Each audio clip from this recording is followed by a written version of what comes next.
Hi friends, welcome back to my channel. ఇవాళ వసుంధర ధృవ serial latest episode review అయితే చూసేద్దామండి. మీకు కానీ వసుంధర ధృవ జయంతి నచ్చినట్టయితే నా వీడియోని ఒక లైక్ చేసేయండి. సీరియల్ స్టార్టింగ్లోనే మనకి వసుంధర ఆఫీస్కి అయితే వస్తుంది. అప్పుడే ఆఫీస్కి వచ్చిన మల్లిక వసుంధరను చూసి ఇలా అంటుంది, ఏంటి వసుంధర అలా నీరసంగా అయిపోయావు, ఎందుకు అలా తలదించుకున్నావు? తప్పు చేసిన వాళ్ళే తలదించుకుంటారు వసుంధర, నువ్వేం తప్పు చేయలేదు. నేను ఏ పరిస్థితిలో ఆఫీస్కి వచ్చానో ఎందుకు వచ్చానో మీకు తెలుసు, మళ్ళీ ఎందుకు నన్ను అడుగుతారు? నేనేదో ప్రదర్శించుకుందామని, నేనేదో వర్క్ చేస్తున్నానని చూపించుకుందామని రాలేదు మేడం ఆఫీస్కి. ఏంటి మేడమ్మా? అవును మేడం, ఇక నుంచి నేను మేడం అని పిలుద్దాం అనుకుంటున్నాను. ఇంక నుంచి మన మధ్య ఎలాంటి బంధుత్వాలు వద్దు. సరే వసుంధర, నువ్వు ఎలా అంటే అలాగే చేద్దాం. కానీ నువ్వు ఒకటి గుర్తుపెట్టుకో, నువ్వు ఎప్పుడు ఏది కోరుకుంటే అది చేయడానికి నీకు ఈ అత్తమ్మకి తోడున్నదని గుర్తుపెట్టుకో. నువ్వు ఏది కావాలన్నా నీకు నేను చేసి పెడతాను, సరేనా? సరే మేడం, నేను వెళ్తున్నాను లోపలికి.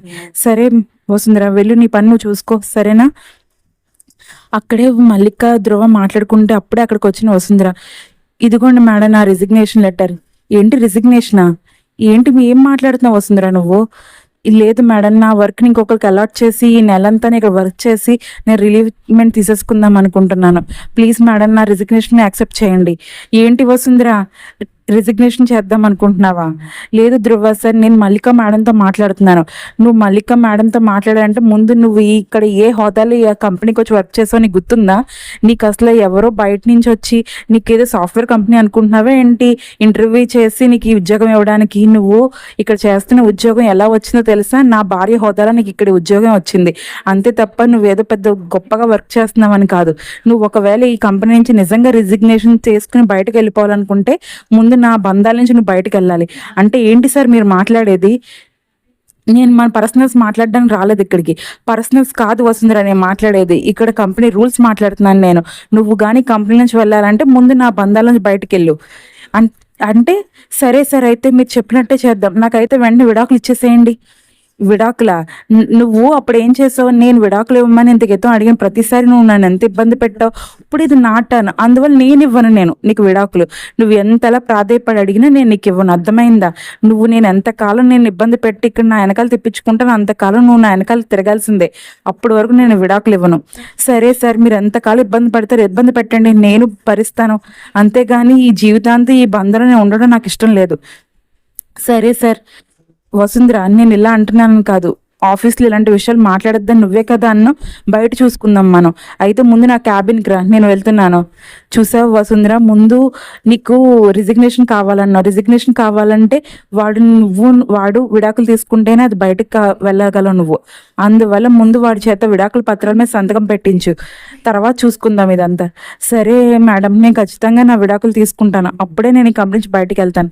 సరే వసుంధర, వాడు చేత నువ్వు ఎలా చేయించుకుంటావు, నీ పని నువ్వు చేయించుకో, అప్పుడే నీకు ఎలాంటి అభ్యంతరం లేకుండా నువ్వు ఆఫీస్ నుంచి బయటకు వెళ్ళిపోవచ్చు, అర్థమైందా? సరే మేడం, నేను ఎలా వెళ్ళాలని నాకు తెలుసు, అప్పటి వరకు ఈ రిజిగ్నేషన్ నీ దగ్గరే ఉంచుకో వసుంధర. సరే మేడం, నేను ఏదో చేసుకుంటాను. అక్కడే నందిత బాధపడుతూ ఉంటే అక్కడికే వచ్చింది దాస్ మాట్లాడుతూ, బాబోయ్ ఇది మళ్ళీ మొదలెట్టేసింది. ఏంటి నందిత అలా ఫీల్ అయిపోతున్నావు? ఏం లేదు దాస్, నేను ఒక్క మాట చెప్పానని వసుంధర ఇంట్లోంచి బయటకు వెళ్ళిపోయింది. పైగా ఇలాంటి ఆడపిల్ల ఎలాంటి టైంలో బయటకు వెళ్ళిపోతే తనకి ఆసరా దొరికిందో లేదో ఒక్కసారి భాస్కర్ కాల్ చేసి వసుంధర వచ్చిందేమో కనుక్కుంటారా?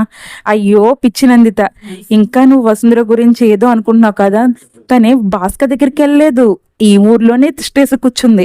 ఇంకా చెప్పాలంటే తను ఇక్కడ ఇల్లు వదిలి కూడా వెళ్ళే ప్రసక్తే లేదు. ఏం మాట్లాడుతున్నావు దాస్ నువ్వు? తను అలాంటిది కాదు, నాకు తెలుసు. అయ్యో నందిత, ఇంకా నీలా నేను మోసపోదలుచుకోలేదు. ఇప్పుడు వరకు నా కూతురు గురించి బాధపడుతూ ఉన్నాను, నా మనవరాల గురించి బాధపడుతున్నాను. నా జీవితం అంతా అయిపోయింది. ఇంకా నా కూతురు మనవరాలైనా హ్యాపీగా ఉండాలి కదా, అందువల్ల నేను ఇదంతా నీకు చెప్తున్నాను. కానీ నీకు అర్థం అవట్లేదు. నువ్వేం చెప్పావు వసుంధరకి? ధ్రువ జీవితం నుంచి బయటకు వెళ్ళిపోవాలనే కదా. అదే కదా దాస్ వసుంధర చేసింది. జీవితం నుంచి వెళ్ళిపోమంటే ఇంట్లోంచి వెళ్ళిపోమని కాదు, ఈ ఊర్లోంచి తన మనసులోంచి కూడా వెళ్ళిపోమని. కానీ వసుంధర ఏం చేసింది? తను ఈ ఊర్లోంచి వెళ్ళకంటే ఇక్కడే తిష్టేసి కూర్చుంది. పోనీ ఊర్లో ఉందంటే ఒక అర్థం ఉంది, కానీ ఈ రోజు మళ్ళీ ఆఫీస్కి వెళ్ళింది. ఆఫీస్కి వెళ్ళి ఏం చేస్తుంది? పక్కనే ఆ ధ్రువ పక్కన పిఏ కింద వర్క్ చేస్తుంది. ఏంటి వసుంధర ఆఫీస్కి వచ్చిందా? అవును నందిత, నేను చెప్పింది నిజమే.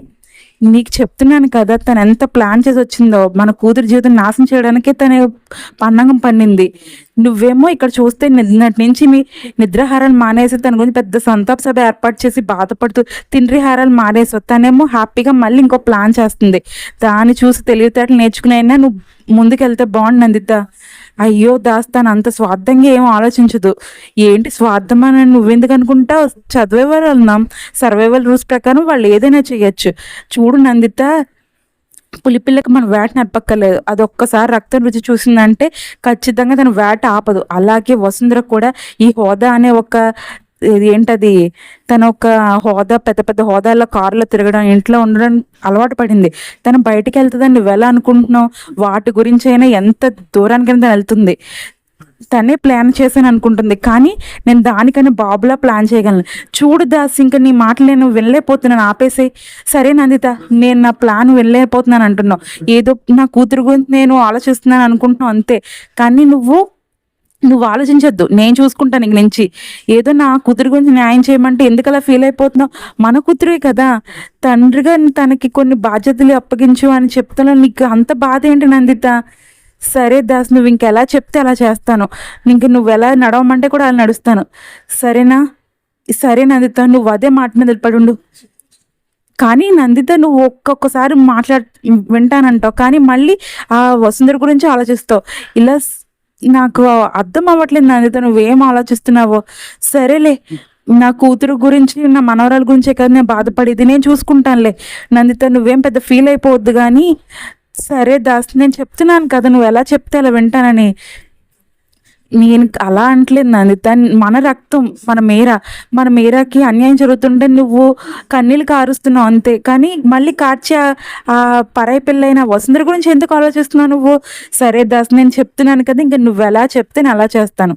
సరే నందిత, నువ్వు రెస్ట్ తీసుకో, పాపం జాగ్రత్తగా చూసుకొని వస్తానులే నీ దగ్గరికి. ఏంటి వసుంధర ఇంకా రాలేదు, ఏమైందంటావు? ఎక్స్క్యూజ్ మీ సార్, లోపలికి రమ్మంటారా? వసుంధర లోపలికి రా. సార్, నాకు వర్క్ అలాట్ చేస్తానన్నారు కదా, వర్క్ చెప్పండి. లేదు వసుంధర, ఏంటి టిఫిన్ చేసావా నువ్వు? సార్, ఇది పర్సనల్ విషయాలు కాదు, నాకు వర్క్ అలాట్ చేయండి, నేను వెళ్ళిపోతాను. అయ్యో, నీకు పని చెప్తాను. నాకు ఒక నీ అంత హైట్, నీ అంత పర్సనాలిటీ ఉన్న అమ్మాయి కావాలి. ఏంటి సార్, ఏం మాట్లాడుతున్నాను నాతో వర్క్ చెప్తానని చెప్పి ఇలా మాట్లాడతారేంటి? అదే, నాకు నువ్వు వెళ్ళిపోతే మరి నువ్వు రిజైన్ చేస్తా అన్నావు కదా, నాకు కొత్త పిఏ కావాలి కదా, అందువల్ల ఒక కొత్త పిఏని అరేంజ్ చేస్తామని. ఏంటి సార్ మీరు మాట్లాడేది? నాలాగా పోలికలే చెప్పి బహుశా ఆ పిఏ పేరు కూడా వసుంధరే ఉండాలంటున్నారా ఏంటి? అచ్చా, వసుంధర వద్దులే, ఇప్పటికే ఒక వసుంధరతో చావలకి చస్తున్నాను, కానీ ఇంకా వసుంధర వద్దులే. కానీ నువ్వు వల్ల అవ్వదులే, కానీ నేను వర్క్ చెప్తాను, అది రాసుకో. సరే సార్ చెప్పండి. అయ్యి బాబు, ఏంటి సార్ ఇంతవరకు ఇచ్చారు? వర్క్ ఇవ్వనంతసేపునేమో వర్క్ అడిగావు, ఇప్పుడేమో వర్క్ ఇస్తేనేమో చేయలేను అంటున్నావా ఏంటి? ఈ వర్క్ చేస్తేనే నువ్వు ఇంటికి వెళ్ళేది, అర్థమైందా? సరే సార్, నేను చేస్తాను. ఏదో నేను వర్క్ చేయాలనుకుంటున్నారా ఏంటి?